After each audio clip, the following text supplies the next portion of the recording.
اللہ رب العزت نے جو تم سے سوال کر لیا کہ اپنی میری قدرت کو پہچانو، آپ خون کو دیکھو، آسمان کو دیکھو، پہاڑ کو دیکھو، دریا کو دیکھو، زمین کو دیکھو، اس کے بعد اللہ رب العزت کہتا ہے فذکر انما انت مذکر۔ جب تجھے اللہ کی وحدانیت کا انکار ہو، تجھے اللہ کی وحدانیت کی پہچان ہو گئی، تم نے اونٹ کے اندر اللہ کی قدرت کو پہچان لیا، تم نے پہاڑوں کے اندر اللہ کی قدرت کو پہچان لیا، تم نے زمین کے اندر اللہ کی قدرت کو پہچان لیا، تم نے آسمان کو دیکھ کر کے جو بغیر سکون کے اندر رب العزت نے پھیلا دیا، اس کے اندر اللہ کی قدرت کو پہچان لیا، فذکر،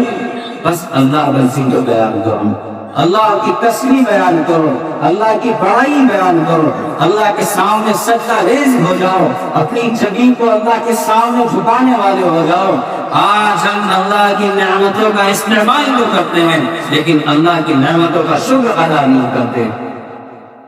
اللہ کی نعمتوں کو ہم ہر وقت استعمال میں لاتے ہیں لیکن اللہ کی تسبیح بیان کرنے کے لیے ہمارے پاس ٹائم نہیں ہے۔ وہ اللہ رب العزت جس نے تمہیں دنیا کے اندر بھیجا ہے، تمہیں زندگی دی ہے، تمہارے ہاتھ پاؤں پیر سالم بنائے ہیں، تمہیں دیکھنے کے لیے آنکھیں دی ہیں، تمہیں سونگنے کے لیے چاچنے کے لیے ناک دی ہے، اور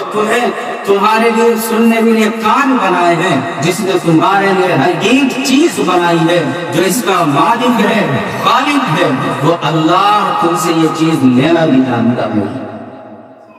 وہ اللہ تم سے یہ چیزیں چھیننا بھی جانتا ہے۔ اگر اللہ کی زمین پر رہ کر کے اللہ کی وحدانیت کو تم نے اللہ کے سامنے سجدہ ریز نہیں ہوئے، آسمان کے نیچے اس کی زندگی گزارنے کے بعد اگر اللہ کی تسبیح تم نے بیان نہیں کی، اللہ کی دی ہوئی نعمتوں کا استعمال کر کے اللہ کا شکریہ ادا نہیں کیا، تو یاد رکھنا وہ اللہ ہے،